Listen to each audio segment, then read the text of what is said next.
దేవుని గురించిన మాటలు వినిపింపచేస్తున్నాం. ఎందుకు దేవుడి గురించి ప్రజలకు చెప్పాలి?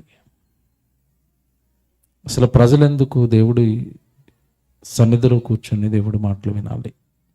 ఎవరు దేవుడు? ఎందుకు దేవుడయ్యాడు? ఏం చేస్తున్నాడు అని ఆయన్ను మనుషులు నమ్మాలి. దేవుణ్ణి ఎందుకు నమ్మాలి? దేవుడు మనుషులకు ఏం చేశాడని ఆయన దేవుడయ్యాడు? ఇవన్నీ మనిషి ప్రశ్నించుకోవాలి. అన్ని విషయాలలోనూ ప్రశ్న వేసుకున్న మనిషి దేవుడి విషయంలో ప్రశ్న వేసుకోలేదు. దేవుడెవరు? ఎవరిని దేవుడిగా నమ్మాలి? ఎవరిని దేవుడు అనాలి? ఎందుకు దేవుడు అనాలి అన్నది ఆలోచించలేదు. ప్రేమైన దేవుని పిల్లలారా, ఈరోజు సుమారు భూమి మీద 800 కోట్ల మంది, 250కి పైగా దేశాలు, ఆయా దేశాలు, ఆయా భాషలు. ఈరోజు ప్రపంచం అంతా వినబడుతున్న ఒకే ఒక్క పేరు, ప్రభు అయిన యేసుక్రీస్తుల వారి పేరు. మీరు ఏ దేశానికి వెళ్ళినా ఆయన నామ స్మరణ మీకు కనిపిస్తుంది. ఆరున నేల మీద ఉన్న ప్రతి దేశంలోనూ ఆయన పరిచయం అయిపోయాడు. ఎందుకు యేసుక్రీస్తుల వారు ప్రపంచవ్యాప్తమయ్యారు? ఎవరు యేసుక్రీస్తుల వారు? ఆయన వెనకున్నది ఎవరు? ఇది మనం కొద్దిసేపు జాగ్రత్తగా ఆలోచించాలి. మరొక విషయం మీకు తెలియదు కాదు, కొన్ని రోజుల్లో వస్తుంది డిసెంబర్ మాసం. ఆ డిసెంబర్ మాసంలో డిసెంబర్ 25 యేసుక్రీస్తుల వారి జన్మదినంగా జరుపుకుంటారు ప్రపంచ మానవాళి. మీకు తెలియదు. నిజంగానండి, ఎవరి జన్మదినమైనా, ఎవరి బర్త్డే అయినా ఒక దేశం జరుపుకుంటుంది, లేదా కొన్ని రాష్ట్రాలు జరుపుకుంటాయి. కానీ ప్రపంచంలో ఉన్న అన్ని దేశాలలో జరిగే ఏకైక జన్మదిన వేడుకలు ఎవరివి అంటే యేసుక్రీస్తుల వారివి. మీరు చూడండి, చరిత్రలో ఎవరికి ప్రతి దేశంలోనూ జన్మదిన వేడుకలు జరగవు, ఒక్క యేసుక్రీస్తుల వారికి జరుగుతాయి. అలాగే ఎవరి పుట్టినరోజైనా ఒకరోజు జరుగుతుంది, కానీ యేసుక్రీస్తుల వారి పుట్టినరోజు సందర్భం, యేసుక్రీస్తుల వారి జన్మదిన వేడుకలు ఎంతకాలం జరుగుతాయి మీకు తెలియదు కాదు. ఎంతకాలం జరుగుతాయి? సుమారు నెల పాటు ప్రపంచ దేశాలు అన్నీ కూడా యేసుక్రీస్తుల వారు ఈ భూమి మీద పుట్టారు అని జన్మదినాన్ని జరిపిస్తారు. ఎందుకు యేసుక్రీస్తుల వారు ప్రపంచవ్యాప్తమయ్యాడు? ఎందుకు ఆయన నామం ఈరోజు ఆరున నేల మీద లిపి కలిగిన భాష మాట్లాడుతున్న ప్రతి భాషలోనికి ఆయన మాటలైన బైబిల్ వెళ్ళిపోవటం ఏంటి? ఆలోచిద్దాం కొద్దిసేపు. ఎవరు యేసు ప్రభు? మేము సభ పెట్టే ప్రతిసారి ఒక టైటిల్ వేస్తారండి, క్రీస్తు విజ్ఞాన మహాసభ. క్రీస్తు విజ్ఞానాన్ని పంచటానికి వచ్చాము. ఏంటండి ఆయన విజ్ఞానం? ఆయన మాటల్లో ఉన్న అంత పెద్ద జ్ఞానం ఏంటి అని మీరు ఆలోచిస్తే ఈరోజు కొన్ని మాటలు మీతో చెప్తానండి. దేవుడు ఎవరో ఈ లోకానికి చెప్పడానికి వచ్చాడు. యేసుక్రీస్తుల 2000 సంవత్సరాల క్రితం ఈ భూమి మీద పుట్టి, ఆయన మాటలు చదవకండి. ఈరోజు చాలామంది ఆయన ఒక మతం పెట్టాడు అనుకున్నారు, కానీ ఆయన అంటాడు బైబిల్లో, ఆయన నోరు తెరిస్తే పరలోకంలో మనకి తండ్రి ఉన్నాడు, ఒకే తండ్రి పిల్లలు మనమంతా, ఒకే దేవుడు, ఒకే తండ్రి విశ్వాన్ని కడితే విశ్వంలో ఉన్న నరులందరినీ చేస్తే మనం మాత్రం ఒకే దేవుడి పిల్లలమైన మనమంతా కూడా కులాలుగా, వర్గాలుగా, మతాలుగా, ప్రాంతాలుగా, భాషను బట్టి వేరైపోయి, ప్రాంతాన్ని బట్టి వేరైపోయి, కులాన్ని బట్టి వేరైపోయి మనమంతా కూడా వేరయ్యాము. ఒకే తండ్రి సంతానం మనమందరం అని చెప్తాడు. అది చెప్పడానికి వచ్చాడు ఈ లోకానికి. అదే చెప్పాడు. బ్రతుకున్నంత కాలం ఏం చెప్పాడు అంటే, మీరు సాక్షాత్తు పరలోకంలో ఉన్న దైవానికి బిడ్డలు మీరంతా, దైవ సంబంధులు మీరంతా, దైవ పుత్రులు మీరంతా, దేవుని సంతానం మీరంతా. అలాంటి దైవ సంతానమైన మీరంతా కూడా ఇలాగా పాపాలు చేయటం, నరుక్కోవటం, చంపుకోవటం, కొట్టుకోవటం, తిట్టుకోవటం, ఇదంతా కూడా మీకు తెలియక చేస్తున్నారు ఇంతకాలం. మీకు జన్మనిచ్చిన ఆయన ఒక ఆయన ఉన్నాడు అని, ఆయన మిమ్మల్ని కన్నాడు అని, ఆయన భూమి మీద మీకు జన్మను ప్రసాదించాడు అని, ఆయన పరిశుద్ధుడని, ఆయన పవిత్రుడని, ఆయన పిల్లలు మీరని, ఆయనకు తగ్గట్టుగా మీరు బ్రతకాలి తప్ప ఇదిగోండి ఇలాంటి నేరాలలో పాపాలలో మీరు ఉండకూడదు అని ఈ లోకంలో ఉన్న మానవ జాతినంతా కూడా పాపంలో నుంచి మేల్కొల్పడానికి వచ్చాడు. ఇది అర్థం కాకుండా ఆయన మీద వేసిన నిందలు అభాండాలు అన్నీ ఇన్ని కాదు. దేవుని పిల్లలారా, బైబిల్లోనికి ఇప్పుడు వెళ్ళాలి. ఇప్పుడు మనం దేవుడి గురించి ఏది చదువుకోవాలన్నా, ఏది నేర్చుకోవాలన్నా, ఆయన జ్ఞానం ఏది చెప్పాలన్నా ఇప్పుడు ఎక్కడికి వెళ్ళాలి మనం అంటే బైబిల్లోనికి వెళ్ళాలి. ఈ బైబిల్ గురించి ఒక అపోహ ఉంది. ఇది చెప్పి నేను ముందు బైబిల్లోకి వెళ్ళాలి. బైబిల్ గురించి నాకు అపోహ ఏంటంటే యేసుక్రీస్తుల వారు 2000 సంవత్సరాల క్రితం పుట్టారండి. ఆయన లేటెస్ట్గా మొన్న పుట్టాడు. ఆయన కొన్ని మాటలు మాట్లాడాడు. ఆయన మాట్లాడిన ఒక పుస్తకంగా రాశారు. అదొక నూతన గ్రంథం, ఒక మత పుస్తకం. యేసుక్రీస్తుల వారు మాటలు అందులో ఉన్నాయి. యేసుక్రీస్తుల వారు పుట్టిన తర్వాత రాయబడిన పుస్తకం. ఆయన ఒక మతాన్ని పెట్టి ఒక మత పుస్తకాన్ని రాశాడు అని బైబిల్కు మత గ్రంథం అన్న ముద్ర వేసేశారు. నిజానికి చాలా మందికి తెలియకండి, చరిత్ర తెలియక, బైబిల్ చరిత్ర తెలియక ఇలాగా ఏదో మరి తెలియక మాట్లాడుతూ ఉంటారు. బైబిలు జాగ్రత్తగా వినండి. బైబిలు యేసుక్రీస్తుల వారు పుట్టక మునుపే ఉంది. బైబిలులో 2 నిబంధనలు ఉంటాయి. ఒకటి పాత నిబంధన, రెండవది కొత్త నిబంధన. పాత నిబంధన ఎప్పటికుంది చెప్పండి? యేసుక్రీస్తుల వారు పుట్టక మునిపే ఉంది. యేసుక్రీస్తుల వారు పుట్టిన తర్వాత ఆయన రాయబడిన మాటలు మత్తయి సువార్త కానించి ప్రకటన గ్రంథం వరకు. అంటే యేసుక్రీస్తుల వారు పుట్టక మునిపే బైబిల్ ఉందా? ఉంది. 1600 సంవత్సరాలు రాయబడిన ఏకైక గ్రంథం ప్రపంచ చరిత్రలో బైబిల్ అండి. ఆ పాత నిబంధన రాయడానికి పట్టిన కాలం 1500 సంవత్సరాలు అయితే కొత్త నిబంధన రాయడానికి పట్టిన కాలం 100 సంవత్సరాలు. ఇకపోతే ఇప్పుడు ఆ బైబిల్లోనికి వెళితే మానవుల పుట్టుక, ఈ సృష్టి పుట్టుక, అసలు దేవుడు ఎవరు, దేవుడు అని ఆయన్ని మాత్రమే మనం ఎందుకు పూజించాలి, ఎందుకు సేవించాలి అన్న సంగతులు ఎంత స్పష్టంగా మానవులకు అర్థమయ్యేటట్టుగా దేవుడు రాయించాడో ఈ రాత్రి మీరు చూసి ఆశ్చర్యపోతారు.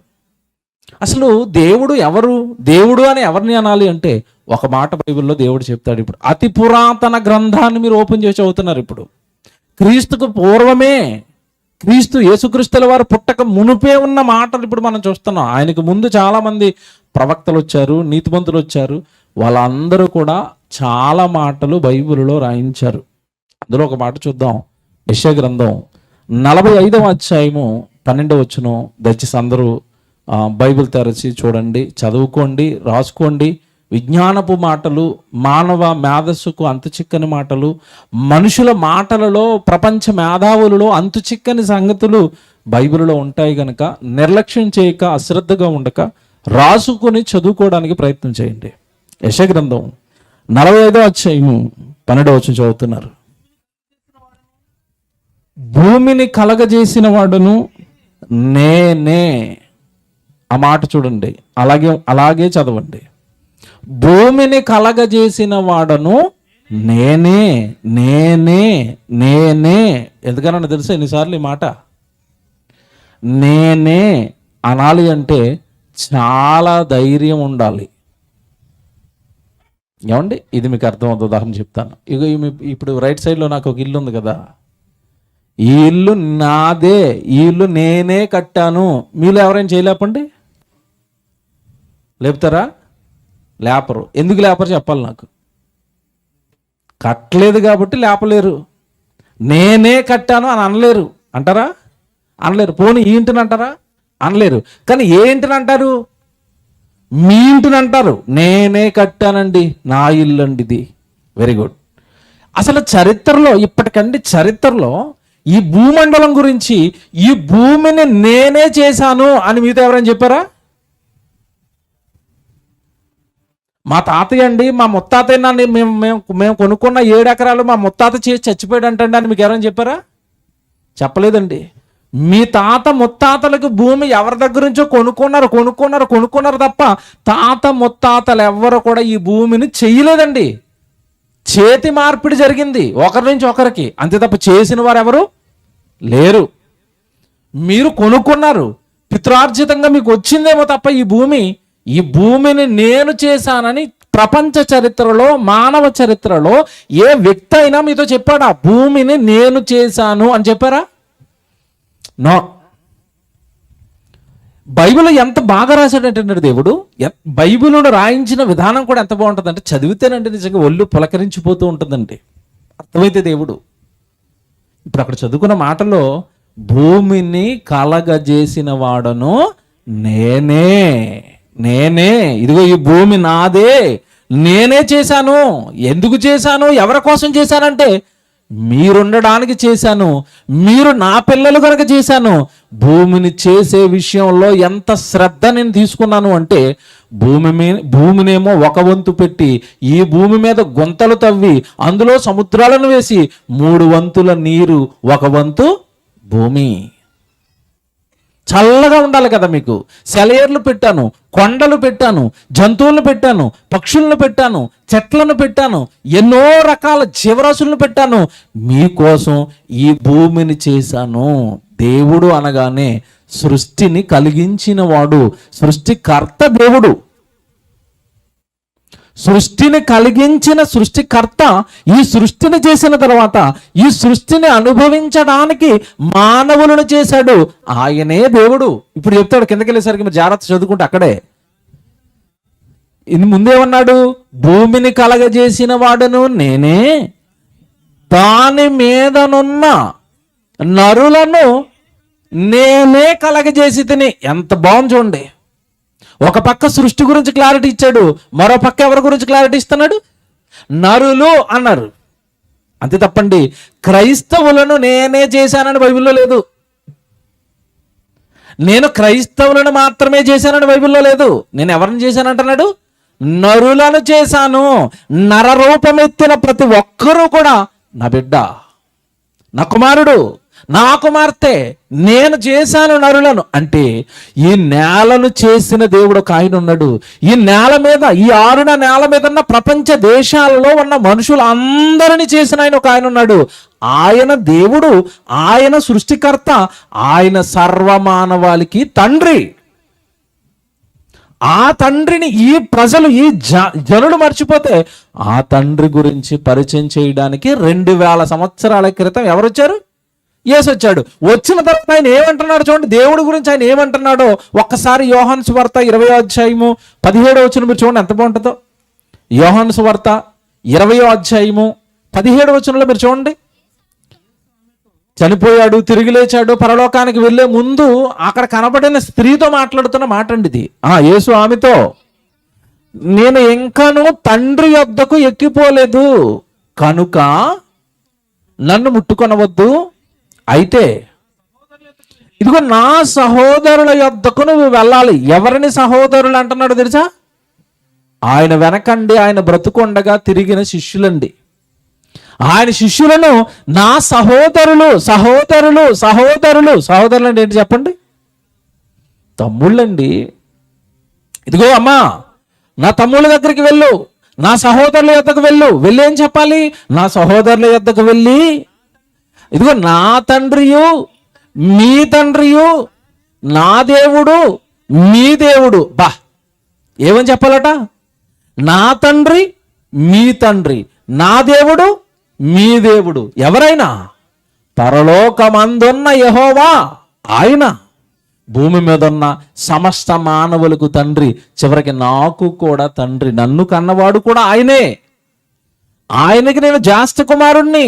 నా తర్వాత పుట్టిన సంతానమే భూమి మీద ఉన్న నరులంతా కూడా ఒకే తండ్రి పిల్లలు మీరంతా. ఇదిగో ఆ తండ్రిని మీరు మర్చిపోయారు. ఆ తండ్రి పరలోకంలో ఉన్నాడు. ఆయన పరిశుద్ధుడు, ఆయన పవిత్రుడు. మీరేమో పాపులుగా మారిపోయారు కదా. మీకోసం ప్రాణం పెట్టడానికి వచ్చాను. మీ పాపాలు కడిగి మిమ్మల్ని పరిశుద్ధులను చేసి, మీరు ఏ లోకం నుండి అయితే, ఏ తండ్రి దగ్గర నుంచి అయితే బయలుదేరి ఈ లోకానికి వచ్చారో ఆ లోకానికి మిమ్మల్ని చేర్చడానికి వచ్చాను. క్రైస్తవ్యం నిన్ను పుట్టించిన నీ తండ్రి దగ్గరకు చేర్చే మార్గము తప్ప క్రైస్తవ్యం మతము కాదు. ఇదండి బైబిల్. సింపుల్, ఏమీ లేదండి. భూమిని నరులను కలగజేసిన దేవుడు ఒక ఆయన ఉన్నాడు. ఆయన సంతానం మీరంతా. ఆయన సంతానం మీరైనప్పుడు ఆయన దగ్గరకు మిమ్మల్ని చేర్చడానికే మీకు ముందు పుట్టిన ఆయన జ్యేష్ఠ కుమారుడైన యేసుక్రీస్తుల వారు ఈ లోకానికి వచ్చాడు. తండ్రి ఉన్నాడు అని చూపించాడు. మీరు పాపం చేయకుండా ఇదిగో నాలా బ్రతకండి, ఎందుకంటే ఆయనలో పాపం లేదు, మీలో కూడా పాపం ఉండకూడదు, మీరు ఆల్రెడీ పాపంలో కూరుకుపోయారు, పాపం చెయ్యకుండా బ్రతకొచ్చు అనడానికి ఒక్కసారి నా జీవితాన్ని మీరు చూడండి. ఇందులో మతం ఏముందండి? ఇందులో చెడే ఉందండి? ఇందులో కీడే ఉంది? చెప్పండి దేవుని పిల్లలారా. బైబిల్లో ఉన్న మాటలు ఎంత గొప్పవో, ఎంత మంచివో, కళ్ళ ముందు కనబడుతున్న వాటి అన్నిటి గురించి బైబిల్ ఎంత స్పష్టంగా మాట్లాడుతుందో కొన్ని మాటలు మీకు చూపిస్తాను. ఇందాక అన్నీ మాట్లాడుతున్నప్పుడు ప్రసంగంలో ఒక మాట విన్నాను నేను. నీళ్ల కొరత ఏమొచ్చింది? నీళ్ల కొరత ఎందుకు వచ్చింది? నీళ్ల కొరత ఎందుకు ఏర్పడుతుంది చెప్పండి? బాగా ఆలోచించి చెప్పండి. ఎందుకు ఏర్పడుతుంది తెలుసా? మీ దగ్గరైనా ఏమిటి పక్కనే సముద్రం ఉంది, మంచినీళ్ళు లేవేమో తప్ప మీరు వాడుకోవడానికి, ఏమంటే బట్టలు ఉతుక్కోవడానికి, వీటికి సంబంధించిన నీళ్ళకి నాకు కరువు లేదని నేను అనుకుంటున్నాను. నాకు తెలీదు, అవగాహన లేదు. కొంచెం త్రాగే నీళ్ళ విషయంలో ఇబ్బంది పడుతున్నారేమో. కానీ చాలా చోట్ల పరిస్థితి ఏంటో తెలుసండి, అసలు నీళ్లు దొరకని పరిస్థితులు, భయంకరమైన కరువు పరిస్థితులుగా మారిపోయాయి. కారణం ఏంటో తెలుసండి, వర్షం పడితేనే తప్ప తినడానికి తిండి, కట్టుకోవడానికి బట్టలు, తర్వాత మనం బ్రతకడానికి అవసరమైన ఈ నేల నుండి పండే పంటలు ఇవేవి కూడా దక్కవు. కరువు ఏర్పడుతుంది వర్షం లేనప్పుడు. మరి వర్షం ఎలాగండి పడుతుంది అంటారా? వర్షాన్ని ఎవరండి ఇస్తున్నారు? వర్షం ఎవరి వల్లండి మన ఇంటి మీద, మన ఊరి మీద, మన చాలల్లోనూ పడుతుంది అంటే దీని వెనక ఒక ఆయన ఉన్నాడు. మీ ఇంటి ముందు కానీ, మీ గ్రామంలో కానీ, మీ పట్టణంలో కానీ, మీ రాష్ట్రంలో కానీ, మీ దేశంలో కానీ వర్షం పడాలి అంటే వర్షం ఎక్కడ, ఎప్పుడు, ఎలా పడాలో నిర్ణయించే ఆయన ఒక ఆయన ఉన్నాడు.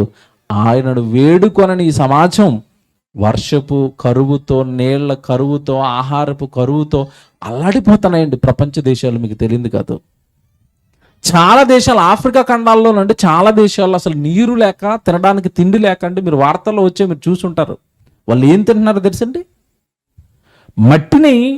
మట్టి అండి, నేల మట్టినండి. నేల మట్టిని మన స్త్రీలు చక్కగా చపాతీ ఎలా చేస్తారో ఆ చపాతీలాగా నేల మట్టిని చేసండి ఆరబెట్టుకుని ఒట్టి మట్టి తింటున్నారు వాళ్ళు. అంత కరువు ఉంది. కారణం అక్కడ ఏం పట్టడం లేదో తెలుసా? వర్షాలు పట్టడం లేదు. ఎవరండి వర్షాన్ని కురిపిస్తారు భూమి మీద? ఎవరండి దీన్ని ఆపరేట్ చేస్తున్నారు అంటే బైబిల్లో మనం ఆశ్చర్యపోయే మాటలు కొన్ని ఉంటాయి వర్షం గురించి. ఒకసారి మీరు బైబిల్ చూడండి. ఇర్మియా గ్రంథం 5వ అధ్యాయము 24వ వచనం చూద్దాం. ఇర్మియా గ్రంథం 5వ అధ్యాయము 24వ వచనం ఒకసారి చూడండి జాగ్రత్తగా బైబిల్లో. ఇర్మియా గ్రంథం 5వ అధ్యాయము 24వ వచనం.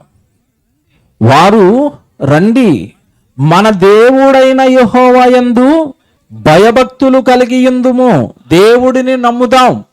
ఈ ఆకాశాన్ని, ఈ భూమిని, సమస్తాన్ని చేసిన ఆయన యెహోవా, ఆయన యందు భయభక్తులు కలిగి యుందుము రండి. ఆయనే, ఏమండి ఎంత బాగా రాస్తున్నాడు చూడండి. ఆయనే, చూసారా పదం చూడాలి. ఆయనే తొలకరి వర్షమును, కడవరి వర్షమును, దాని కాలములను కురిపించువాడు గదా. చూసారా, కడవరి వర్షం, తొలకరి వర్షం. వర్షాల్లో 2 రకాల వర్షాలు మీకు తెలుసు కదండి.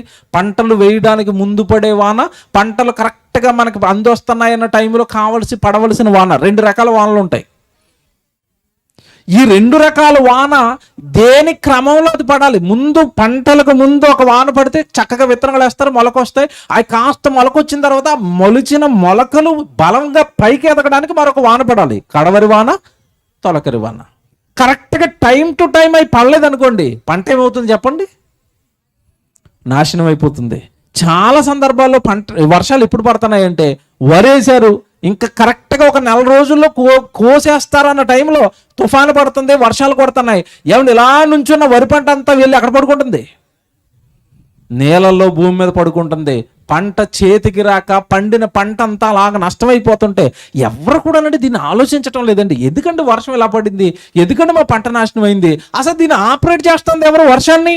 నీ చేతుల్లో ఏం లేదు కదా, నీ టీవీ రిమోట్ నీ చేతుల్లో ఉన్నట్టు, నీ ఏసీ రిమోట్ నీ చేతుల్లో ఉన్నట్టు, పెంచుకోవడానికి తగ్గించుకోవడానికి అవసరమైనప్పుడు ఆన్ చేసుకోవడానికి అక్కలేనప్పుడు కట్టేసుకోవడానికి వర్షానికి సంబంధించిన రిమోట్ ఏమి నీ చేతుల్లో లేదు కదా.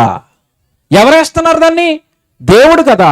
దేవుడు కరెక్ట్గా వెయ్యాలంటే నీకేముండాలి? ఆయన మీద భయభక్తులు. నమ్ము, దేవా కాపాడు, దేవా మమ్మల్ని పెంచు, దేవా మాకు వర్షాన్ని ఇయ్యు. చూసారండి ఎంత బారేశాడు కింద. మీరు అలా చదువుకుంటారండి 24 కిందకి రండి. ఆయన ఎందుకు భయభక్తులు కలిగి ఉందో, ఆయన తొలకరి వర్షమును కడవరి వర్షమును దాని కాలమును కురిపించేవాడు కదా. నిర్ణయింపబడిన కోత కాలపు వారములను ఆయన మనకు రప్పించునని తన మనస్సులో అనుకొనరు. చూసారా, వర్షం ఇస్తున్నాడు అని, పంటలు పండిస్తున్నాడు అని మన కడుపు నిండుతుంది అంటే, ఒక ఆయన ఎండాకాలం అంతా కష్టపడి సముద్రాలలో ఉన్న నీరంతా ఆవిరిగా ఎక్కచేసి పైన మేఘాలను పెట్టి ఆ మేఘాలలో ఈ నీళ్ళన్నీ నింపి ఆ వర్షంగా మీ ఇంటి ముందుకు పట్టుకొచ్చి మీ చేలోను మీ ఇంటి ముందు పోస్తున్నాడు. ఆయన వల్ల కదా మనం బ్రతుకుతున్నామని అనుకునేవాడు లేరట. అనుభవించే వాళ్ళు తప్ప అనుకునే వాళ్ళు ఎవరున్నారు చెప్పండి? వర్షం వస్తే అనుభవిస్తున్నారు. ఎవరేశారు అని ఎవరైనా అనుకుంటున్నారా? అనుకోరండి. మీకు మాట చెప్పనా, మనిషి ఎంత బుద్ధిహీనంగా మారాడో చెప్తాను. ఇప్పుడు ఇలా మీరు కూర్చున్నారు కదండి, మీరు కూర్చున్నప్పుడు ఇదిగో పైన 2 ఫ్లోర్లు 3 ఫ్లోర్లు ఉన్నాయి. పై ఫ్లోర్లోంచి ఎవరైనా ఒక చెమ్ముడు నీళ్ళు మీ మీద వేసారనుకోండి, మీరు ఏం చేస్తారు చెప్పండి? ఒక్కసారి పైకి చూసి ఎవడరా వేసింది అంటారా అనరా? చెమ్ముడు నీళ్ళు వేస్తే పైకి చూసావు, వేల ట్యాంకర్ల నీళ్లు నీ ఇంటి ముందు నీ పొలంలోనే వేసాడు కదా దేవుడు. ఎప్పుడైనా మనిషి పైకి చూసాడండి? చూసాడా? ఎవరండి వేస్తున్నారు, ఎవరండి నమస్కారం అండి వర్షం వేస్తారు మా ఇంటి ముందు అన్నదా? చెమ్ముడు నీళ్ళేస్తే చూస్తావా? ట్యాంకర్ నీళ్ళేసినా చూడవా? అర్థమవ్వాలి. ఇప్పుడు దేవుని ఎంత నిర్లక్ష్యం చేశారో, దేవుడు ఎంత అర్థం కాకుండా పోయాడో ఒక్క క్షణం ఈ రాత్రి మీరు ఆలోచించండి. మనస్సులో వర్షాన్ని ఇస్తున్నది నేను అని అనుకునేవాడు లేరట. బ్రతికించేవాడిని నేనని, నీళ్ళు ఇచ్చింది నేనని అనుకొని నా యందు భయభక్తులు కలిగి చూపేవాడు లేరట. చూడండి ఎంత బారేసాడో. ఏమండి ఆ కింద మాట చూస్తారా? తమ మనసులో అనుకొనరు. 25 చూడండి. మీ దోషములు వాటి క్రమమును తప్పించేను, మీకు మేలు కలుగుగుండుటకు మీ పాపములే కారణం. ఇంకా చెప్తున్నాడు చూడండి, నా జనులలో దుష్టులు ఉన్నారు. నా పిల్లలు నరహత్యలు చేస్తున్నారు, వ్యభిచారాలు చేస్తున్నారు, దొంగతనాలు చేస్తున్నారు. మీ పాపాలు, మీ నేరాలే వాటి క్రమాన్ని తప్పించాయి. పంటకు ముందు పడవలసిన వాన పంట బాగా పండిన తర్వాత పడుతుంది, ఆ పంట అంతా సర్వనాశనం అయిపోతుంది. గోరున నువ్వు ఏడుస్తున్నావంటే, తినడానికి తిండి లేకుండా నువ్వు మారిపోయావంటే నువ్వు చేస్తున్న పాపాలు కదూ కారణం. అంటే పుట్టించిన దేవుడు ఉన్నాడు అని, ఆయన పెంచుతున్నాడని ఎరగని ఈ మానవ జాతి సృష్టికర్తను విడిచిపెట్టింది. సృష్టికర్త కష్టపడుతుంటే ఆయన కష్టాన్ని అర్థం చేసుకోవటం లేదు కనుక సృష్టికర్తను ఎరగనప్పుడు సృష్టి మనుషుల మీద తిరగబడుతుంది, నాశనం చేస్తుంది. మనుషుల పాపాలే దీనికి కారణమని ఎంత మంచి వివరణ దేవుడు బైబిల్లో చెప్తున్నాడో చూడండి. జకరియా గ్రంథం ఈ వర్షం గురించి ఇంకెంత లోతైన సంగతులు చెప్పాడు చూడండి. జకరియా గ్రంథం ఇంకా చూడండి 10వ అధ్యాయం 1వ వచనం. జకరియా గ్రంథం ఏమండి 10వ అధ్యాయము ఏమండి 1వ వచనం. జకరియా గ్రంథం 10వ అధ్యాయం 1వ వచనం. కడవరి వానకాలమున వర్షము దయచేయుమని యెహోవాను వేడుకొనుడి. ప్రతి వాని చేనిలోను, చూసారా, ప్రతి వాని చేను, నీ పొలం ఉంది కదా, నువ్వు పంటకి వెళ్తున్నావు కదా, నాగలు పట్టుకుని ఆవును పెట్టుకుని దున్నేయడానికి వెళ్ళిపోతున్నావు కదా నీ చేను, ప్రతి వాని చేనిలోను పైరు మొలచునట్లు యెహోవా మెరుపులు పుట్టించును, ఆయన వానలు మెండుగా కురిపించును. మెరుపు పుట్టించాడు, మేఘానికి ఎలక్ట్రికల్ షాక్ ఇచ్చాడు, అందులో ఉన్న నీళ్ళన్నీ ఇదిగో నీ చేను మీద పడిపోయేటట్టుగా ఒక ఆయన చేస్తున్నాడు. దేవుడు ఉన్నాడు, దేవుడు ఈ విశ్వాన్ని నడిపిస్తున్నాడు, వర్షాలు కురిపిస్తున్నాడు, నీకు తిండి పెడుతున్నాడు, నీకు గాలి ఇస్తున్నాడు. నువ్వు ఉంటున్న ఈ భూమి 1 గంటకి 111,600 కిలోమీటర్ల వేగంతో పరిగెడితే నీకు పగలు రాత్రి అనేవి ఏర్పడుతున్నాయి. అలా దీనిని త్రిప్పుతున్నవాడు, నడిపిస్తున్నవాడు పరమందున్న నీ తండ్రి దేవుడు. ఇంకో మాట చూస్తారా, వర్షాల గురించి ఇంకెంత చక్కని మాట చెప్పాడో. ఏమంటే ఆమోసు గ్రంథం కూడా చూడండి. ఆమోసు గ్రంథం పక్కనే ఉంటుంది. ఆమోసు గ్రంథం కూడా చూడండి. ఆమోసు గ్రంథం 4వ అధ్యాయము 6వ వచనం జాగ్రత్త చూడండి. ఆమోసు గ్రంథం 4వ అధ్యాయము ఏమంటే 6వ వచనం చదువుతున్నారు చూడండి. ఆమోసు గ్రంథం 4వ అధ్యాయం 6వ వచనం, మీ పట్టణములన్నిటిలోనూ నేను మీకు దంత శుద్ధి కలుగజేసినను. దంత శుద్ధట. దంత శుద్ధి అంటే పళ్ళు శుభ్రంగా తోమేడనా, పంట కింద ఏమి లేకుండా చేసాడనా? దంత శుద్ధి కలగజేశాను మీకు. దంత శుద్ధి అంటే నోట్లోకి ఏమీ వెళ్ళకుండా చేశాను. నోట్లోకి 4 వేళ్ళు వెళుతున్నాయంటే, ముద్ద వెళుతుంది అంటే వర్షం పడబట్టి, రైతు పండించబట్టి, అది షాపులోకి రాబట్టి, నువ్వు కొనుక్కోబట్టి నీ పొట్ట నిండింది. అక్కడ రైతు వ్యవసాయం చేయాలంటే నీళ్లు ఉండాలి. ఆ నీళ్ళు ఇచ్చేది నేను. నువ్వు నన్ను నమ్మకపోవటం వల్ల చాలాసార్లు వర్షాలను ఆపాను. నేను మీకు దంత శుద్ధి కలగజేశాను, నీళ్లు లేకుండా చేశాను. కిందకి సార్ చెప్తారు చూడండి. మీ పట్టణములన్నిటిలోనూ నేను మీకు దంతశుద్ధి కలగజేసినను, మీరున్న స్థలములన్నిటిలోనూ మీకు ఆహారం లేకుండా చేసినను. మీరు నా తట్టు తిరిగిన వారు కారు. ఆహారం లేదు, కరువులు వచ్చేసాయి, వర్షాలు లేవు, నీళ్లు లేవు. ఎందుకు ఇలా జరుగుతుందని ఈ సృష్టి అంతా కలిగించిన సృష్టికర్త వైపు తిరిగిన వారు లేరట. ఎవరి మనుషుల్లో ఒక నమ్మకం ఉందండి. ఏమి నమ్మకం ఉందంటే, నా చిన్ననాడు చూశాను. వర్షం పడినప్పుడు అంటే సహజంగా గోతులు, తర్వాత చెరువులు ఇవన్నీ నిండుతాయి. నిండిన తర్వాత అక్కడ ఏం అరుస్తాయి చెప్పండి? కప్పలు అరుస్తాయి.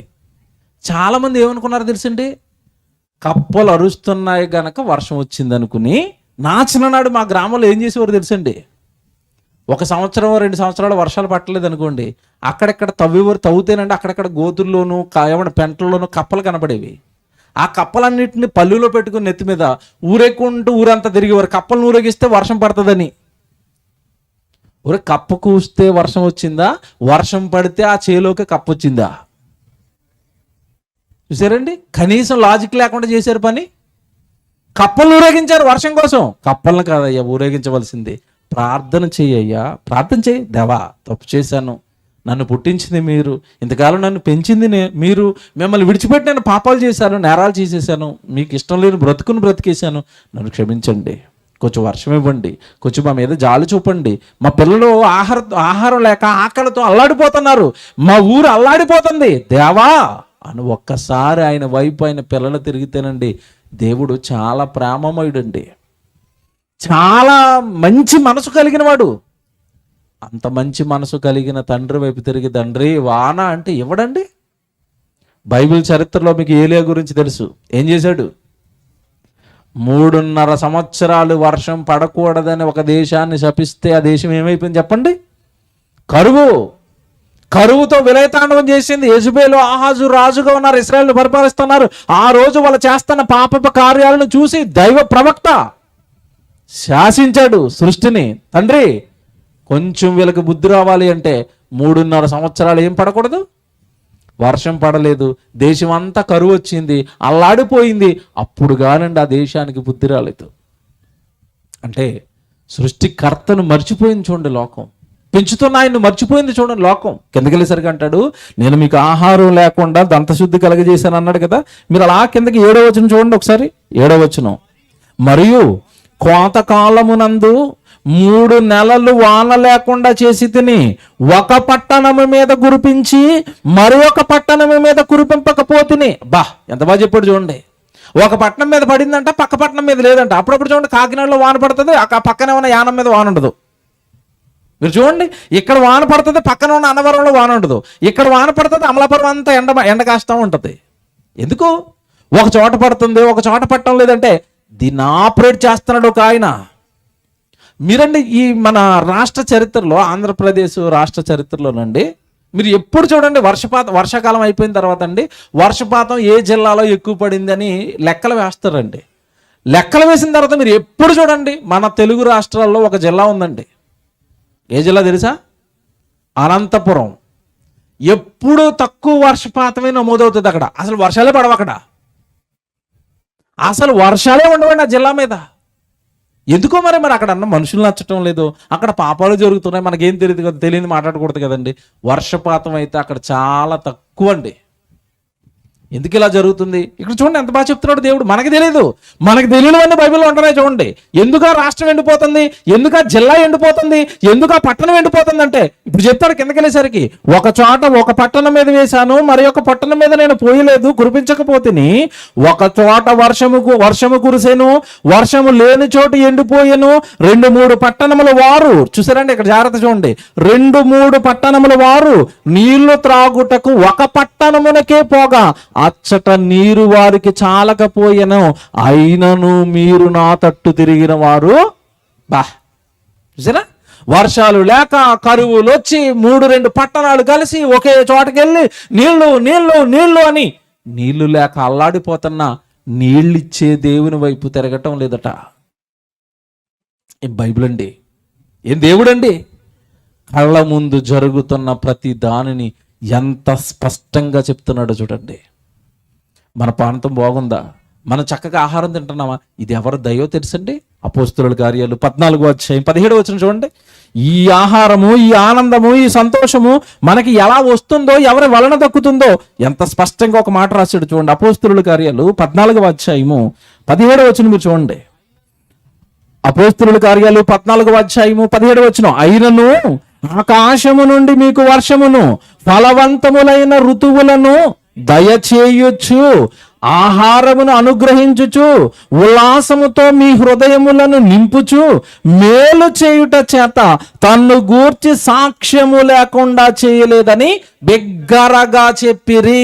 ఈ మానవ జాతికి దేవుని సాక్ష్యాలే మీరు తింటున్న ఆహారం, మీరు త్రాగుతున్న నీళ్లు, మీరు అనుభవిస్తున్న ఈ వర్షము, మీరు అనుభవిస్తున్న ఈ ఋతువులు ఎవరి వల్ల వస్తున్నాయి అనుకుంటున్నారు?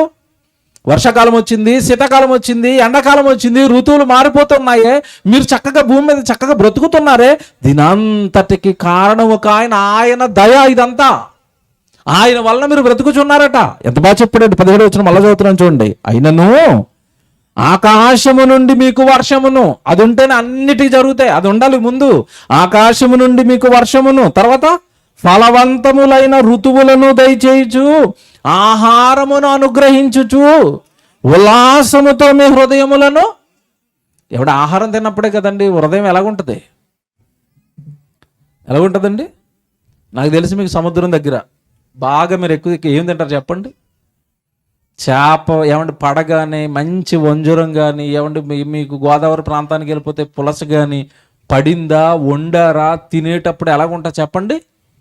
బాబ్బా ఏమి రుచండి, ఏమి చేపండి, ఏమి మటన్ కూర అండి, ఏమి చికెన్ కూర అండి. ఏమండి అప్పుడప్పుడు కొంగలు, ఈ పక్షులు అవి తినేస్తూ ఉంటారు కదా, అది తిన్నప్పుడు నోరులో కాదు ఆ మాంసం అలాగ వెళ్ళిపోతున్నప్పుడు, ఆ రుచి మీ నాలుకకు తగులుతున్నప్పుడు మీ హృదయానికి ఎలాగుంది? ఉల్లాసం. దేనిని బట్టి వచ్చింది? మీరు తింటున్న ఆహారం. చేపను తిన్నప్పుడు చాలా ఉల్లాసంగా ఉంది కదా. సముద్రంలో చేపను చేసి అందులో వేసింది ఎవరు చెప్పండి? మనుషులా? అండి? కాదండి, దేవుడు కదండి. దేవుడు కదండి ఆహారంతో మీ హృదయాలను నింపుతున్నాడట. మీ హృదయాలకు ఉల్లాసం ఆహారంతో ఇస్తున్నాడట. ఆయన మరిచిందండి ఈరోజు ఈ భూమి మీద ఉన్న మానవ జాతి. ఒకటి చెప్పాను ఇప్పటి వరకు నేను, మీ కళ్ళ ముందున్న సృష్టి అంతా ఒక ఆయన కలగజేశాడు. మీ కళ్ళ ముందున్న సృష్టి అంతా కూడా ఒక ఆయన నడిపిస్తున్నాడు. ఆయనను మర్చిపోయినందుకే ఈ సృష్టిలో ఉన్న మానవులు ఈ సృష్టి వలన అనేక ఇరుకులు, ఇబ్బందులు పాలవుతున్నారని చెప్పాను.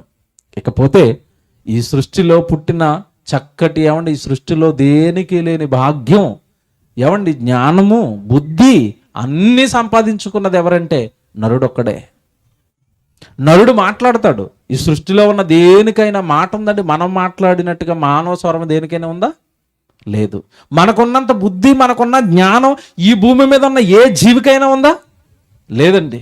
మన తాతల కాలం నాడు గేదె పాకలోనే పడుకుంది, ఈరోజు అక్కడే పడుకుంటుంది. అది మనం ఎక్కడ పడుకున్నాం చెప్పండి? తాతల కాలంలో తాటగింట్లో పడుకున్నారు. ఇప్పుడు కనుమరుగైపోయిన ఊర్లో మొత్తం అవి.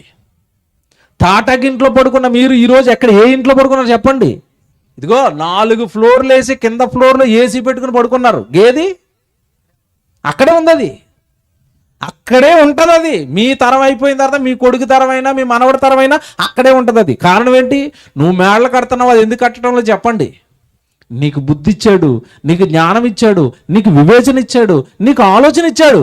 కానీ ఆ ఆలోచన నువ్వు ఎందుకు వాడావంటే, ఇదిగో ఇలా బిల్డింగులు కట్టుకోవడానికి, వస్తువులు కనిపెట్టడానికి, ఏమంటే ఆకాశంలోకి ఎక్కిపోవడానికి, భూమి లోపలికి వెళ్ళిపోవడానికి, సముద్రంలోకి వెళ్ళిపోవడానికి, విమానాలు కనిపెట్టుకోవడానికి, బస్సులు కనిపెట్టుకోవడానికి, రైళ్లు కనిపెట్టుకోవడానికి, కార్లు కనిపెట్టుకోవడానికి ఇందుకు వాడాడు బుద్ధి. కానీ బుద్ధి దేనికి వాడాలని చెప్పాడు తెలుసండి దేవుడు? యోబు గ్రంథం 35వ అధ్యాయము 11వ వచనం చూడండి. మానవుడిని ఇంత గొప్పగా, ఇంత వివేచన కలిగిన వాడిగా, ఇంత ఆలోచన కలిగిన వాడిగా, ఇంత శక్తి కలిగిన వాడిగా దేవుడు ఎందుకు సృజించాడో ఎంత గొప్ప మాట రాశాడు చూడండి బైబిల్లో. యోబు గ్రంథం 35వ అధ్యాయము 11వ వచనం చూడండి. భూ జంతువుల కంటే మనకి ఎక్కువ బుద్ధి నేర్పుచు, ఆకాశ పక్షుల కంటే ఎక్కువ జ్ఞానమును కలుగ చేయుచు.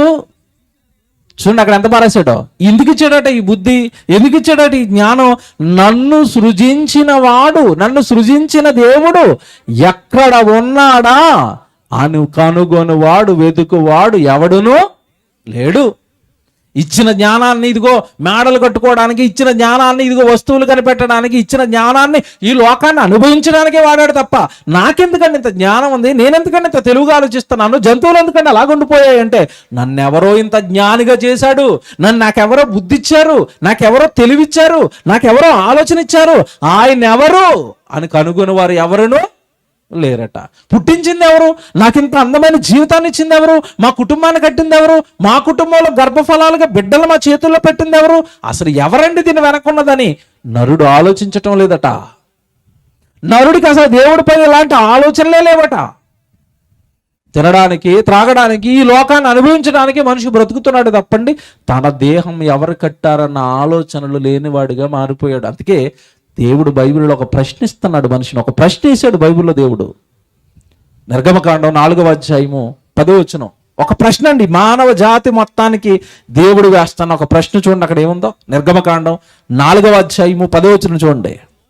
అప్పుడు మోషే, ప్రభువా, ఇంతకు మునుపైనను నీ దాసులతో మాట్లాడిన నాటి నుండి నేను మాట నేర్పరుని కాను, నేను నోటి మాంద్యము నాలుక మాంద్యము గలవాడనని యెహోవాతో చెప్పగా, యెహోవా చూసారండి, మోషే గారిని సేవకి వెళ్ళమంటుంటే, మోషే గారు ఇశ్రాయేలుని విడిపించడానికి ఫరో దగ్గరికి వెళ్ళమంటుంటే మోషే అంటున్నాడు, నాకు నోటి మాంద్యం ప్రభువా, నాలుక మాంద్యం ప్రభువా. అంటే అర్థం ఏంటనుకున్నారు? లైట్గా నత్తి వస్తుంది ప్రభువా, నేను మాట్లాడితే స్పష్టంగా ఎవరికి అర్థం అవ్వదు. ఇప్పుడు నత్తితో నేను ఫరో గారి దగ్గరికి వెళ్ళి మాట్లాడాను అనుకో, ఆడికి నాకు మాట అర్థం అవ్వక ఆడు ఏం చెప్పడు రిప్లై, సో నేను వెళ్ళలేను అన్నప్పుడు నిజంగానండి మోషేకు దేవుడు వేస్తున్న ప్రశ్న ఈరోజు మనకు వేస్తున్న ప్రశ్న, ఈ 800 కోట్ల మందికి దేవుడు వేస్తున్న ప్రశ్న ఏమంటున్నాడు తెలుసా? ఎంత బాగుంటుంది చూడమాట. యెహోవా 11వ వచనం అండి. యెహోవా మానవునకు నోరిచ్చిన వాడు ఎవడు? బా, ఏం ప్రశ్న? మానవుడికి నోరిచ్చిన వాడెవడు? ఆ నోట్లో నాలుకను పెట్టి మాట్లాడడానికి వీలు కలిగేటట్టుగా పెదవులను బిగించిన వాడెవడు? అంతే కదా. నోరంటే ఏంటనుకున్నారు? ఇగో పెదవులు ఇలా, ఏమంటే పెదవులు మూసుకోవాలి, ఓపెన్ అవ్వాలి, మూసుకోవాలి, ఓపెన్ అవ్వాలి. ఈ మూసుకొని ఓపెన్ అయ్యే టైంలో లోపల నాలుక ఆడుతూ ఉండాలి. ఇంత నాలుక ఆడుతూ పెదవులు మూసుకుంటూ, కొన్ని పదాలకేమో పెదవులు మూసుకుంటాయి, కొన్ని పదాలకేమో తెరుచుకుంటాయి. తెలుగు పండితులకు బాగా తెలుస్తుందండి. కొన్ని పదాలకేమో కరెక్ట్గా, కొన్ని పదాలకు అలా మూసుకుంటేనే ఆ పదం వస్తుంది నోట్లోంచి మనకి. కొన్ని పదాలు బయటికి రావాలంటే అలా తెరుచుకోవాలా. మూసుకోవటం, తెరుచుకోవటం, మూసుకోవటం, తెరుచుకోవటం. ఏంటండి ఇదంతా? మానవునికి నోరిచ్చిన వాడు ఎవడు? ఆ నోట్లో మాట పెట్టిన వాడు ఎవడు? ఆ నోట్లో 32 పళ్ళు పెట్టిన వాడు ఎవడు? అంతే కదా. మీకు సంగతి తెలుసండి, పళ్ళు ఎన్ని ఉంటాయి మనకి? 32 పళ్ళు ఉంటాయి కదా. 32 పళ్ళు ఒకేలా ఉంటాయా? మీరు ఎప్పుడైనా చూసుకున్నారు లేదా? ఉండవు. ఈ ముందుండే పళ్ళను అంటే కూర పళ్ళు అంటారు, అందరికి ఇలాగే ఉంటాయి. ఎందుకు తెలుసు అది? ఎందుకు? మనం అప్పుడప్పుడు వేస్తాం కదా సండే రోజు ముక్క మాంసం మీరు పీక్కోవాలంటే ఇక ఇలాంటి కూర పళ్ళు ఉండాలి. కూర పన్ను ఉంటే అలా కొరిక ముక్కను అలా లాగేస్తారు మీరు. లాగిన ముక్కను లోపలేశారు. లోపలేసిన తర్వాత ఈ కూర పళ్ళు ఉన్నాయనుకోండి, లోపల ముక్క నలగదు మళ్ళీ. అక్కడ దాన్ని దంతాలు అంటారు, వెనకాలు ఉంటాయి చూడండి. వేసిన ముక్కను మీరు లాగి ఎక్కడికి పంపారు? వెనక్కి పంపారు. వెనకాలకు పంపారు. ఆ దంతాలు ఏం చేస్తున్నాయి? నలిపేస్తున్నాయి. 32 పళ్ళెట్టి 32 పళ్ళు రకరకాల పళ్ళు ఎట్టాడు. ఎంత చేస్తే నాకు నత్తని మరలా నాకే చెప్తావు నువ్వు వచ్చి. చూసారా దేవుడు ఇంత బాగా నీ నోటిని చేస్తే, నాలుకను పెడితే, నాలుక పైన పొరపెట్టి రుచులను పెడితే, 32 పళ్ళు పెడితే, నోరుని డిజైన్ చేసి నా దగ్గరకు వచ్చి అంటున్నావు నాకు నత్త అంటున్నావు. నీకు నత్త నాకు తెలియదేంటి? నీ నోరు ఎవరు చేశారు? నేనే. ఇప్పుడు మాట్లాడుతున్నాను. ఇప్పుడు మీ నోళ్ళు ఎవరు చేశారు? దేవుడే. ఇవి మనకు అడుగుతున్నాడు అనమాట ఈరోజు. మీ నోరు ఎవరిది అంటున్నాడు. ఎవరిదంటే ఏమని చెప్పాలి ఇప్పుడు మనం? మీరే ఇచ్చారు ప్రభా. మరి ఏం చేస్తున్నారు ప్రభా? ఏం చేస్తాం ప్రభా? అందరూ కుశల ప్రశ్నలు అడుక్కుంటూ తిరుగుతాం ప్రభా. నీ గురించి ఏమీ చెప్పం ప్రభా. అంతే కదా? అక్క బాగున్నావా? తమ్ముడు బాగున్నారా? ఏం కూర వండారు? ఏం తిన్నారు? ఎక్కడికి వెళ్తున్నారు? దేవుడు మాట చెప్పరాదు. ఒక్క మాట దేవుడు మాట చెప్తుందండి నోరు. ఒక్కటి నోట్లోంచి మంచి మాట వస్తుందండి దేవుడు మాట. నోరిచ్చిన దేవుడు, జాగ్రత్త వినండి, నోరిచ్చిన దేవుడు ఆ నోటుతో ఏం పని చేసావని లెక్క అడుగుతాడా అడగడా? బైబిల్లో మాట ఉంది, మీ అందరికి తెలుసు, 12వ మత్తయి సువార్తలో ఉంటుంది. అంత్యదినమున మీ మాటలన్నిటికీ మీరు ఏం చెప్పాలట? లెక్క చెప్పాలి. నా నోటుతో ఏం మాట్లాడేవు, నా నోటుతో ఎవరిని తిట్టావు, నా నోటుతో ఎన్ని బూతులాడేవు, నా నోటుతో ఎన్ని గొడవలు పెట్టావు ఇద్దరి మధ్యలో, మొత్తం తెలుసు. నా దగ్గర కథ మొత్తం ఉంది రికార్డ్ అయ్యి. సెల్ ఫోన్లో వాయిస్ రికార్డర్ ఎలాగుంటుందో, ఈ భూమి మీద ఉన్న మనుషులు మా నోట్లోంచి వస్తున్న ప్రతి మాటకి వాయిస్ రికార్డర్ ఉంది. దేవుడి దగ్గర ఓపెన్ చేస్తాడు, ఒక రోజు మొత్తం రికార్డు మొత్తం ప్లే చేస్తాడు. దొరికిపోతామండి ఆ రోజు. మానవునికి నోరిచ్చిన వాడు ఎవడు? ఆయన గురించి మాట్లాడతావని, ఆయన గురించి చెబుతావని, ఆయన గురించి ప్రకటిస్తావని కదా ఈ దేహాన్ని కట్టాడు. ఈ దేహానికి అవసరమైన విశ్వాన్ని కట్టాడు.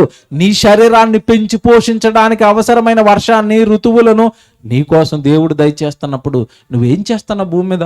అసలు నువ్వు ఎందుకు పుట్టావు తెలిసే భూమి మీద? యెషయా గ్రంథం 43వ అధ్యాయము 7వ వచనం చూడండి. అసలు మానవులను దేవుడు ఎందుకు పుట్టిస్తున్నాడు భూమి మీద? యెషయా గ్రంథం 43వ అధ్యాయము 7వ వచనం చూడండి. యెషయా గ్రంథం 43వ అధ్యాయము 7వ వచనం.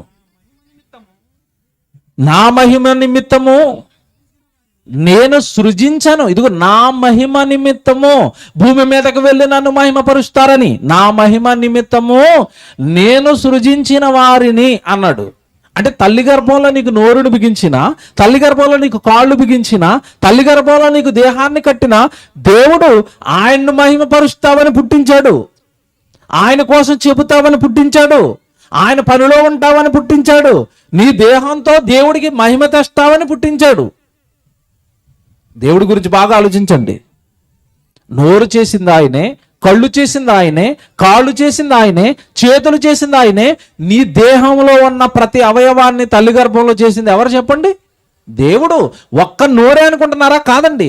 నా మహిమ నిమిత్తము నేను మిమ్మల్ని సృజించాను అన్నాడు కదా. ఇంతకీ ఈ సృజించిన దేహం గురించి ఎంత బాగా మాట్లాడాడో, తల్లి గర్భంలో మీకు ఎన్ని అవయవాలు కట్టానంటున్నాడో ఒక్క మాట యోబు గ్రంథం 10వ అధ్యాయము 8వ వచనంలో చూడండి. నోరు గురించే కాదు, మీ దేహంలో ఉన్న ప్రతి అవయవం గురించి మాట్లాడతాడు దేవుడు. యోబు గ్రంథం 10వ అధ్యాయము 8వ వచనం. నీ హస్తము అనగా దేవుని హస్తము, నీ హస్తములు నాకు అవయవ నిర్మాణం జరిగించాయి. నీ హస్తాలు నాకు అవయవ నిర్మాణం జరిగించాయి. దేవా, నీ చెయ్యి నా అవయవాలను చేసింది, నీ చెయ్యి నా కళ్ళు చేసింది. మానవులు ఎవరు చేయలేరు. కన్ను పోతున్నాడు, కన్ను దొరుకుతుంది ఎక్కడైనా? బాగా వెళ్ళండి మీరు షాపుల్లోకి వెళ్ళి మొత్తం కాకినాడ షాపులన్నీ తిరగండి. ఏమన్నా నాకు కళ్ళు సరిగా కనపడటం లేదంటే ఒక మంచి కన్ను ఉందేమో కొనుక్కోవడానికి వచ్చానని షాపులన్నీ తిరగండి. కన్ను దొరుకుతుంది ఎక్కడైనా షాపులో? దొరకదు. ఇడ్లీలు దొరుకుతాయి షాపుల్లో?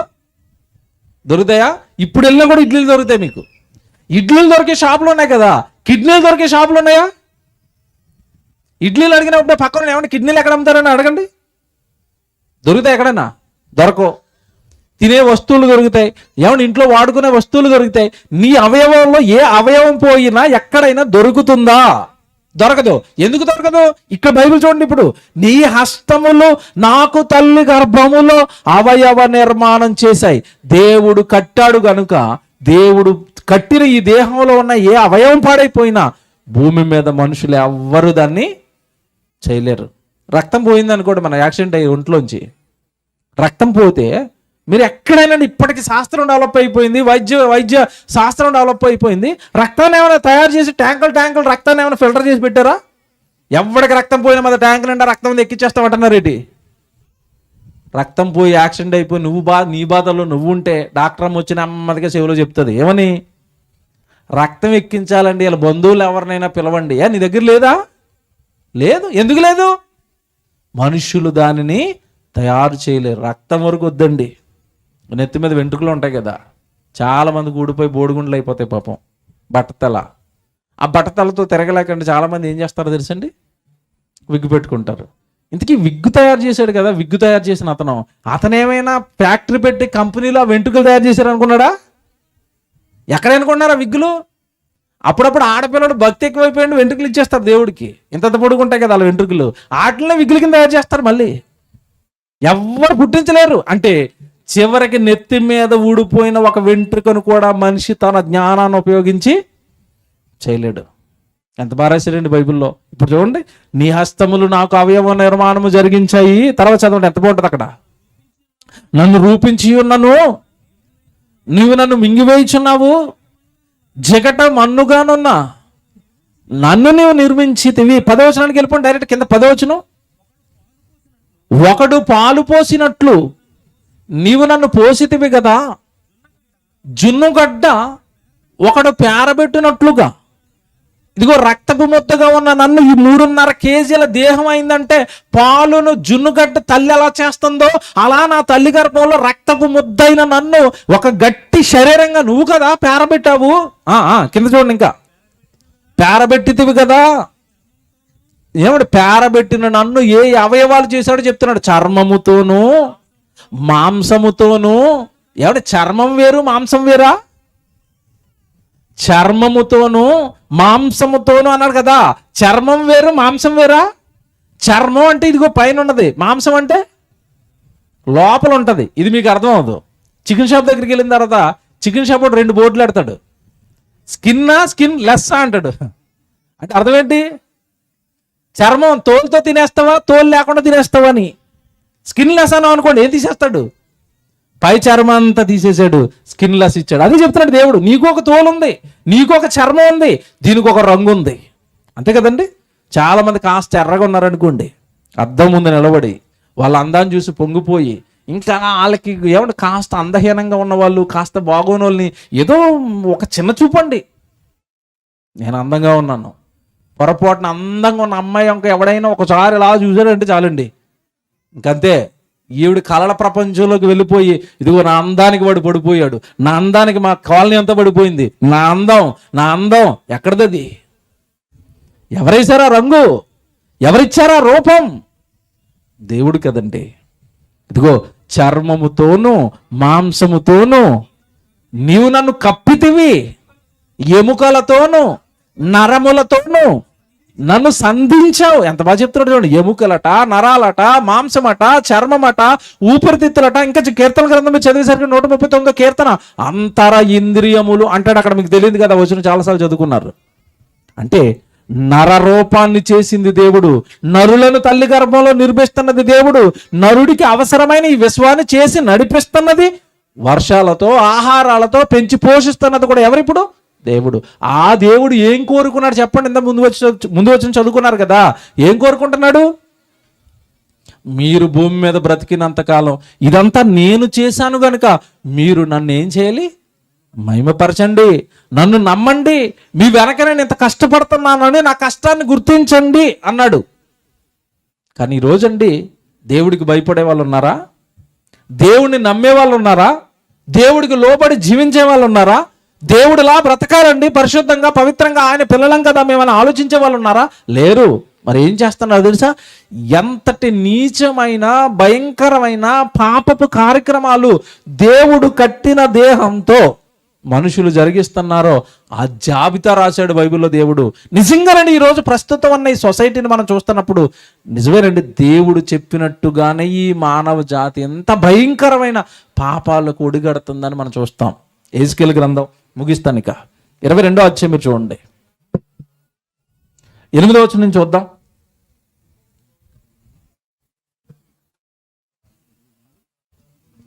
ఎహెజ్కేలు గ్రంథం 22వ అధ్యాయము 8వ వచనం మీరు చూడండి.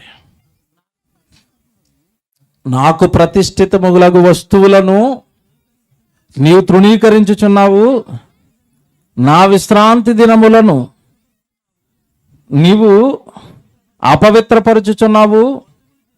కొండెములు చెప్పి నరహత్య చేయవారు నీలో కాపురం ఉన్నారు. ఏమంటే నరహత్య చేయడానికి ముందు ఏం చెప్తున్నారట? కొండెములు. వాడు నిన్ను ఏమన్నాడు తెలుసా? వాడు నిన్ను ఎంత మాట అన్నాడు తెలుసా? వాడు నీ భార్య గురించి ఏం మాట్లాడాడు తెలుసా అనేసరికి ఇవిడికి ఎలాగుంటా చెప్పండి? అంత అన్నాడా? నలుగురు మధ్యలో నా గురించి మాట్లాడాడా? నా భార్య గురించి మాట్లాడాడా? ఇంకా సాటుగా వాడు కనబడినప్పుడు వాడిని నేను ఏం చేస్తాను? చంపేస్తాను వాడిని, కొట్టేస్తాను, నేను వాడిని నరికేస్తాను, వాడిని నేను చంపేస్తాను. నరహత్యలట. కొండెములు చెప్పి నరహత్యలు చేయువారు నీలో కాపురమున్నారు. పర్వతముల మీద భోజనము చేయువారు నీ మధ్య నివసించుచున్నారు. నీలో కామ వికార చేష్టలు జరుగుచున్నవి. తమ తండ్రి మానాఛాదమును తీయువారు నీలో ఉన్నారు. అశుచి అయి బహిష్టి అయిన స్త్రీని చెరుపువారు నీలో ఉన్నారు. ఒకడు తన పొరుగు వాని భార్యను కూడి హేయ క్రియలు చేయును. మరి ఒకడు కామాతురుడై తన కోడలిని అపవిత్రపరుచును. నీలో జనులు తండ్రి కుమార్తెలేగు తమ సహోదరుని చెరుపుదురు. నన్ను మరిచిపోయి 12వ వచనం, ఈ పాపాలన్నీ ఎందుకు చేస్తున్నారట? నన్ను మరిచిపోయి. తండ్రి ఉన్నాడు, సృష్టికర్త ఉన్నాడు, నిన్ను చేసినవాడు, ఈ విశ్వాన్ని నడిపిస్తున్నవాడు. నువ్వు పాపం చేస్తే నిన్ను శిక్షించడానికి శక్తిమంతుడున్నాడు. నేను ప్రజలకు దొరకటం లేదనుకున్నావేమో, నేను ఈ లోకానికి దొరకటం లేదనుకుంటున్నావేమో. లోకంలో ఉన్న జైళ్ళకు, లోకంలో ఉన్న నేరాలకు, లోకంలో ఉన్న ఈ శిక్షలు ఏవైతే ఉన్నాయో, లోకంలో ఉన్న ఈ రూల్స్ ఏవైతే ఉన్నాయో వాటికి నేను దొరకటం లేదు కదా, తప్పించుకుని పాపం చేస్తున్నాను కదా అనుకుంటున్నావేమో. నిన్ను పుట్టించిన ఆయన ఉన్నాడు, ఇవన్నీ కళ్ళతో చూస్తున్నాడు. నీవు ఆయన్ని మరిచిపోయి భయంకరమైన పాపాలు, నేరాలు, వ్యభిచారాలు, దొంగతనాలు, పాపాలు నువ్వు చేస్తున్నావు. ఎంత బాగా చెప్తున్నాడు చూడండి 11వ వచనంలో. ఒకడు తన పొరుగువాని భార్యను కూడి హేయక్రియలు చేయును. మరి ఒకడు కామాతురుడే తన కోడలను అపవిత్రపరచును. నీలో జనుడు తండ్రి కుమార్తెకు తమ సహోదరుని చెరుపును. నన్ను మరిచిపోయి నరహత్య చేయుటకై లంచము పుచ్చుకొని వారు నీలో ఉన్నారు. నన్ను మరిచిపోయండి హత్య చేయడానికి ఏం తీసుకుంటున్నారట? లంచం అండి. ఎవడి మొన్న ఈ మధ్యకాలంలో ఒక వార్త చూశారండి, మీరు చూశారు, టీవీలోకి వచ్చింది. అది వైఎస్ వివేకారెడ్డి గారు అని ఒక ఆయన్ని చంపేశారండి. మీకు తెలియదు కదా, కడప. ఆ చంపిన వాళ్ళండి ఎలా చంపారో తెలుసండి? ఆయన్ని ఎలా చంపారు మీరు చూశారు కదా, ఎలా చంపారట? ఆయన ఇంట్లో ఉండగా దాడి చేసి ఎక్కడో పక్కూరులో ఒక గొడ్డలి పట్టుకుని వెళ్ళండి, గొడ్డలతోనండి వయసు మీద పడిందండి. వృద్ధాప్యంలో ఉన్నాడు ఆయన. వృద్ధాప్యంలో ఉన్న ఆయనండి గొడ్డలితో నరికి నరికి నరికి నరికి చంపారండి. ఆ చంపడానికి డబ్బులు తీసుకున్నారట. డబ్బులు తీసుకుని నరికి చంపారండి ఒక వ్యక్తిని. కళ్ళ ముందున్న ఏమండి ఆ వయసు కలిగిన నాన్న, ఇతని కన్న తండ్రి ఇంట్లో ఉంటాడు కదండి. సో మీ నాన్న అలా నరుక్కుంటావా? నీ చెల్లిని చెరుపుకుంటావా? నీ సాటి నీ తమ్ముడినో మీ అన్నయ్యనో నువ్వు చంపుకుంటావా? నీ భార్యను చంపుకుంటావా? నీ పిల్లల్ని చంపుకుంటావా? ఎదుగయ్యా పొరుగువాడిని చంపుతున్నావంటే ఈ మానవ జాతికి ఒకటి తెలీదు. అదేంటో తెలుసా? ఆ పొరుగువాడు నీ పరలోకంలో కన్న తండ్రికి కుమారుడే, నువ్వు కూడా దేవునికి కుమారుడివే. నీ సొంత తండ్రి కుమారుడిని చంపుతున్నావు. దేవుడు నిన్ను లెక్క అడుగుతాడు. మనందరి లెక్కలు అడగడానికి ఒక ఆయన పైన ఉన్నాడని మానవ జాతి మరిచిపోయి ఇదిగో ఈ భయంకరమైన పాపాలు చేస్తున్నారట. నన్ను మరిచిపోయి అన్నాడు. అందుకే 12వ వచనం ప్రారంభంలో అక్కడ మీరు చూడండి ఎంత బాగుంది అది. నన్ను మరిచిపోయి నరహత్య చేయుటకై లంచము పుచ్చుకొని వారు నీలో ఉన్నారు. అప్పిచ్చి వడ్డీ పుచ్చుకొని నీ పొరుగు వారిని బాధించుచు నీవు బలవంతముగా వారిని దోచుకొనుచున్నావు. వడ్డీ వ్యాపారాలు జరగటం లేదు. వడ్డీ, చక్రవడ్డీ, భూచక్రవడ్డీ, ఆడ కట్టకపోతే ఆడ ఆస్తిని దోచేసుకోవటమే. పాపాలండి ఇవన్నీ చెప్తాడు. ఇంకా కిందకి వెళ్ళేసరికి చూడండి, ఇంకా కిందకి. అప్పిచ్చి వడ్డీ పుచ్చుకుని నీ పొరుగు వాళ్ళని బాధించుచు నువ్వు బలవంతంగా వారిని దోచుకొనుచున్నావు. ఇదే ప్రభువైన యెహోవా వాక్కు. ఇప్పుడు చెప్తున్నాడు చూడండి. నీవు పుచ్చుకుని అన్యాయపు లాభమును, నీవు చేసిన నరహత్యలను నేను చూచి నా చేతులు చరుచుకొనుచున్నాను. ఇవి చూస్తున్నాడా దేవుడు? చంపేటప్పుడు చూస్తున్నాడా? వ్యభిచారం చేసినప్పుడు చూస్తున్నాడా? నువ్వు పాపం చేసినప్పుడు చూస్తున్నాడా? నువ్వు అప్పిచ్చి వడ్డీ దగ్గర వడ్డీ వడ్డీ వడ్డీ వాళ్ళ కష్టార్జితాన్ని వడ్డీ రూపంలో నువ్వు గుంజేసుకున్నప్పుడు చూస్తున్నాడా? చూసి ఆయన ఏం చేస్తున్నాడట? అక్కడ ఒక మాట ఉంది. చూసి ఆయన ఏం చేస్తున్నాడట? చేతులు చరుచుకోవడం అంటే ఏంటి చెప్పండి? అప్పుడప్పుడు చూడండి, పిల్లోడు ఏదో బాగా పెద్ద పెద్ద నేరం చేసేసాడు, కొట్టాలనిపిస్తుంది. కానీ తండ్రికున్న బలానికి గట్టిగా కొట్టాడు అనుకోండి, పిల్లడు ఏమైపోతాడు చెప్పండి? చచ్చి ఊరుకుంటాడు. ఆ గట్టి దెబ్బ కొట్టలేక ఏం చేస్తాడు అప్పుడప్పుడు తండ్రి? ఏం చేస్తాడు? పక్కనే ఉన్న తలుపును కొట్టేస్తాడు, ఏదో ఒక వస్తువుని కొట్టేస్తాడు. ఎందుకంటే ఈ బలవంతా కొడుకు మీద చూపించాడు అనుకోండి, ఆడేమైపోతాడు? కన్నాడు గనక, నిన్ను చేసుకున్నాడు గనక, తల్లి గర్భంలో నీ దేహాన్ని కట్టాడు గనక, నువ్వు చేస్తున్న పాపాలు కల్లారా చూస్తూ కూడా ఏం చేస్తున్నాడట? చేతులు చరుచుకుంటున్నాడు. కోపంతో దెబ్బ కొట్టానా చచ్చిపోతాడు. నా బలంతో ఇంత సూర్యుని చేసిన నేను, ఈ భూమిని చేసిన నేను, ఈ విశ్వాన్ని కలిగించిన నేను, నా బలంతో ఒక దెబ్బ కొట్టాను అనుకోండి, చచ్చిపోతాడు. చంపుకోవటం ఇష్టం లేక, కొడితే బ్రతకడన్న భయంతో ఏం చేస్తున్నాడట? ఈ పాపాలు చేస్తుంటే, నేను ఈ పాపాత్ములందరినీ చూసి నా చేతులు నేను చరుచుకుంటున్నాను. ఎంతకాలం చరుచుకుంటాడు? ఎంతకాలం అండి ఆగుతాడు? ఎంతకాలం అండి భరిస్తాడు? ఇప్పటికైనా మారకపోతే, ఇప్పటికైనా పాపాలు విడిచిపెట్టకపోతే, ఇప్పటికైనా ఈ భయంకరమైన నేరాలు మనల్ని విడిచిపెట్టకపోతే, మిమ్మల్ని పుట్టించిన మీ నాన్న, మీ తల్లి గర్భంలో మిమ్మల్ని కట్టిన మీ తండ్రి ఊరుకోడండి. అక్కడ చూస్తారా కింద, నేను చేతులు చరుచుకుంటున్నాను, నువ్వు చేస్తున్న పాపాలను చూసాను. అక్కడ కింద చూడండి, ఒక మాట అంటాడు,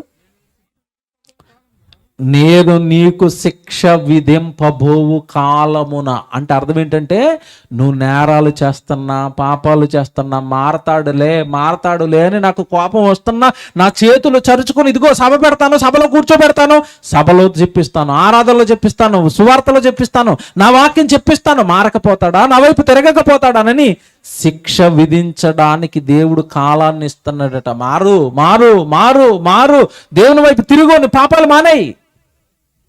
నేను శిక్ష విధించబోవు కాలమున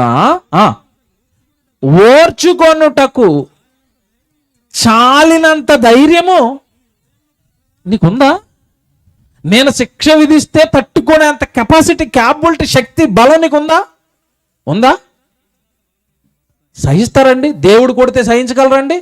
2019, 2020 మధ్యలో కొట్టాడు ఒక దెబ్బ. దేంతో? కరోనాతో. తట్టుకున్నారా? అల్లాడిపోయారా?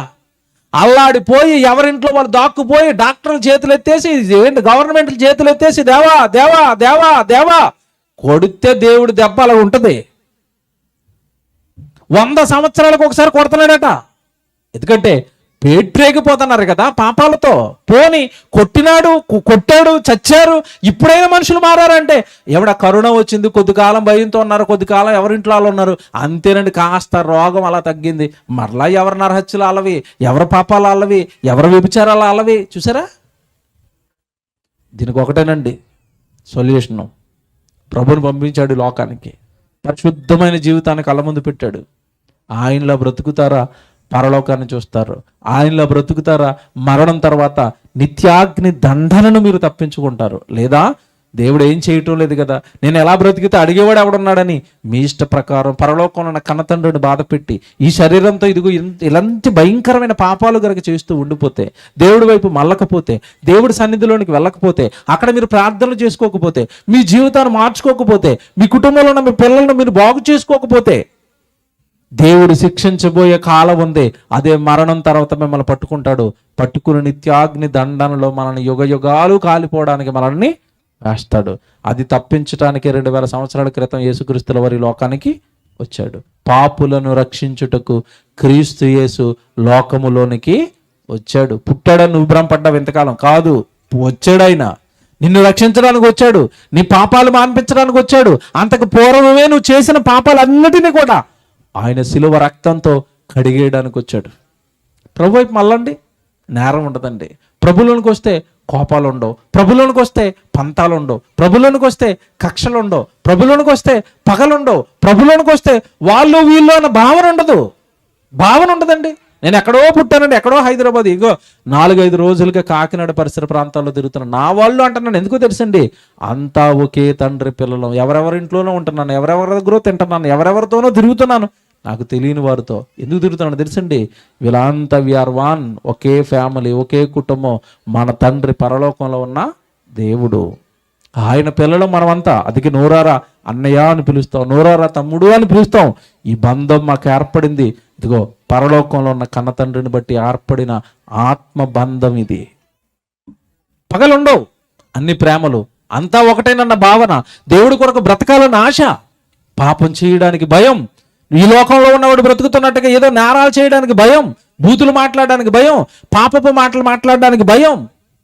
ఇదంతా నువ్వు ప్రభువులోనికి వస్తే నీ జీవితం ఎలా పరిశుద్ధంగా మారుతుంది, పవిత్రంగా మారుతుంది. చక్కటి కుటుంబం, సంఘంలోనికి నువ్వు వెళతావు. ఏమన్నా నీకు వచ్చిన శ్రమలోనో కష్టంలోనో ఒక సంఘం నీకు తోడుగా ఉంటుంది. కనుక దేవుని వైపు మళ్ళండి, సంఘం వైపు మళ్ళండి, దేవుని నమ్మండి, మీకు దగ్గరగా ఉన్న చర్చికి వెళ్ళండి, దేవుడి సన్నిధిలో కూర్చోండి, ప్రార్థన చేసుకోండి, దేవుడి మాటలు వినండి, మీ జీవితాలు మార్చుకోండి.